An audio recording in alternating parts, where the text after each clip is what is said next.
Hello, grade O level. Hope you will be safe and sound at your homes and doing good side by side. This is your geography lesson. Students, today we are going to do a question from unit number 5, mineral resources. And the question is, to what extent can Pakistan increase mineral extraction and exploitation? So we start our lesson and read the answer with me so that you will be able to understand and explain the answer in your own words.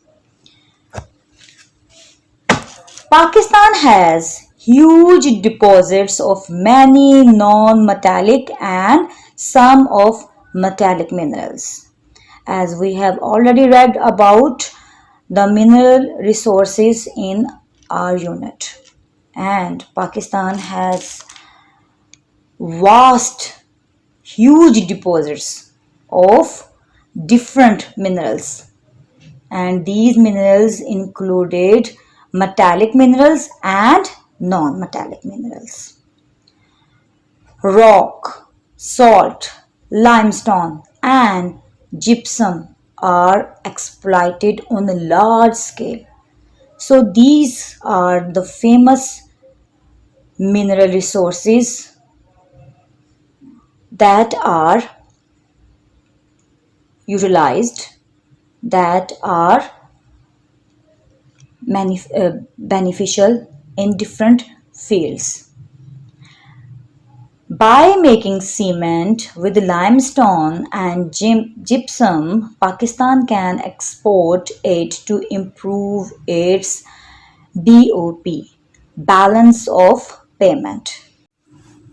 They are very important minerals as with a mixture of limestone and gypsum, Pakistan can improve its balance of payment.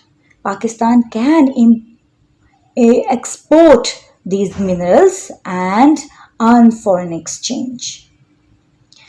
There are abundant reserves of copper, silver and gold in Balochistan that Pakistan can extract and exploit with the help of local and foreign investors. As Balochistan is a rich land, it is full of natural resources, minerals. We find copper, silver and gold reserve there. So, Pakistan can extract these minerals and we can get benefit from these minerals locally as well as on a international level. Pakistan can extract and exploit with the help of local and foreign investors, e.g. China and Iran. Foreign investors can be very helpful, and in the foreign investors, China and Iran are in the front line. The Pakistan Mineral Development Corporation can provide incentives to the mining engineers and workers to maximize extraction.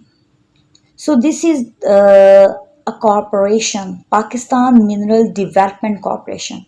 If this corporation works for the benefits of engineers and workers and they provide them facilities and provide them different incentives to motivate them to maximize the extraction of these minerals, they can work a lot there.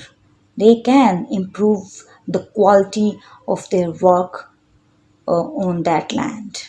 However, lack of interest by various governments, mismanagement of funds, and a deteriorating security situation of Balochistan, Sindh, and tribal areas restrict any large scale projects. Students, Pakistan has unstable government. Here we can say political parties uh, come for a short period.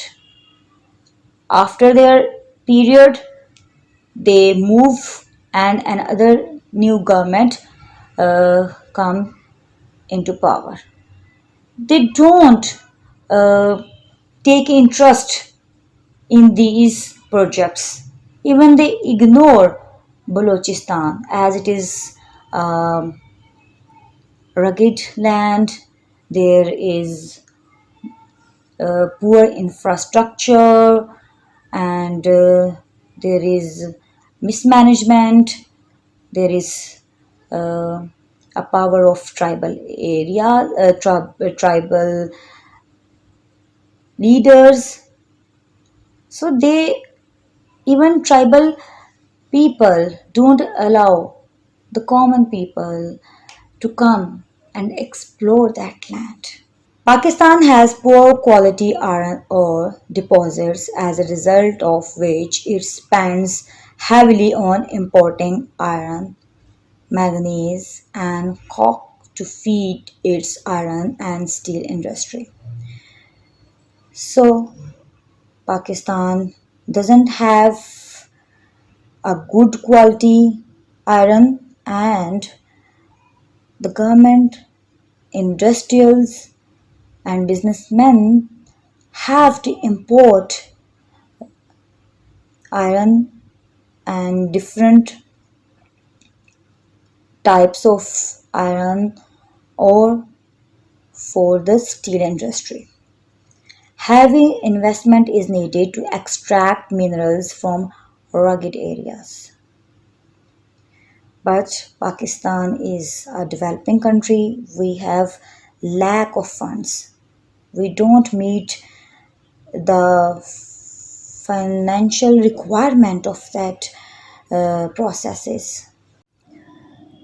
This is another reason mineral industry is facing problems regarding to investment. With a strong political will coupled with local and foreign investment, there are bright chances of extracting and exploiting local mineral reserves. So, we need strong political